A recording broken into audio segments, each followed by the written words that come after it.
Hello and welcome to all you Leos. Welcome for your monthly horoscope for December 2018. And remember, these are general horoscopes, Leo. You're the captain of your ship. I don't have to tell that to you, do I?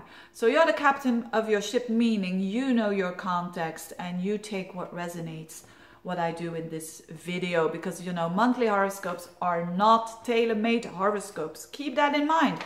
I say this a bit as a disclaimer, because sometimes I feel that people are really taking every single word that I'm saying here, and it's not even for their personal horoscope. Anyways, I know a lot of people want to learn about astrology, and therefore I think this is a very good channel for that. Anyways, what's happening with the Leos? Now, first with the good things, finally Venus goes direct in your fourth house of, in Scorpio, which is nice. Which means the fourth house is not only literally your house, so you could be beautifying your house. It's a good time for that. Putting up some nice curtains, maybe painting a little different, another color. And it could be that even with beautifying your home, that you feel like transformed, because it's in Scorpio. Now on another level, the fourth house on a psychological level is really your core, is your emotional well-being. And remember that I've been saying about the Leos that they've gone through some quite serious stuff lately, especially those with planets between 0 and 10 degrees of Leos. And that is fading away. So now with Venus crossing the whole month and going direct in your fourth house is generous. It means that you feel good about yourself, or more than you used to, and you feel more nurtured, you feel more at home, literally or figuratively, and that is a good thing, isn't it? And it could also mean that you're getting better along with relatives, that is smoothing out a bit. Maybe there has been some shocking events happening that have affected your home as well, when Venus went retrograde and squared up to Mars and all of that. But this is now smoothing out, and it's peacefuler. It's more peaceful now than it has been in a long time. So enjoy that.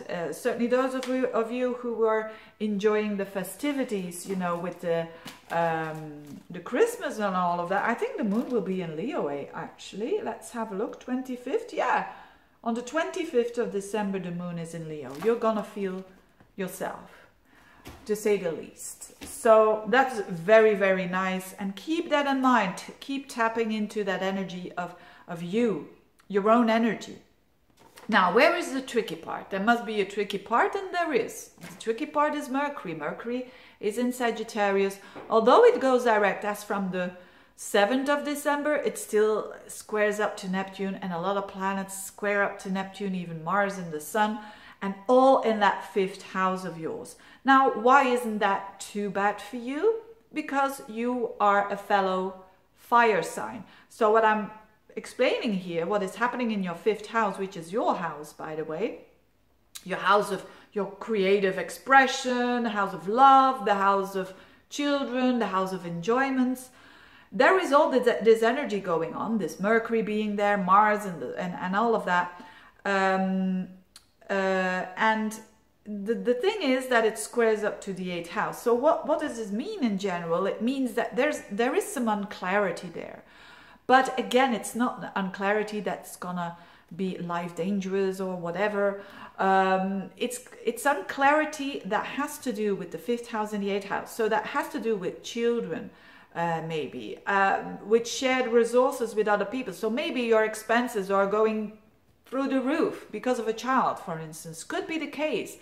Be aware of that. Make sure that you are very clear because it can create quite some tension with your partner as well. So be clear about that. Or misunderstandings that has to do with children and money, or that has to do with one wants children and the other one doesn't want them. Things like that. But whatever it is, this fogginess is needed to come towards clarity after Christmas. So after the 25th, 26th, you're gonna get clearance there. But before that, it's almost impossible. So don't push it, because it's not gonna work. For other people, it would simply have to do with love. You know, when you are single and you're interested in someone or you're thinking about someone, you might just not have the clear view. How even with relying on facts and figures, even then, surely when you rely on facts and figures, you might not have the clear picture. Again, is that a wrong thing, a bad thing? No, but it means that when you really want to make very important decisions, do it again after that 25th, 26th of December. It could also mean that a hobby of yours, you're getting interested in the occult, for instance, or in the metaphysical side of life. Be careful there. Be careful that you're not misleading yourself. And I would not recommend to, how would I say, to really take those things as the truth during that couple of weeks, okay? Again, after Christmas, there's more clearance. And so you see, for you, these are not life-threatening situations, but that can cause some complications. So maybe when it comes to hobbies and hobbies that are too expensive, for instance, and that you get into a clash with your spouse or with your girlfriend or boyfriend because your hobby is just being too expensive, you know. Things like that could come to the surface. Having said that, again, remember, tap into what I said in the beginning of the month, that feeling you and being with you and that strength that comes from you. That's the most important of the month of December. Having said that, have a wonderful month and I'll see you next month. Bye-bye.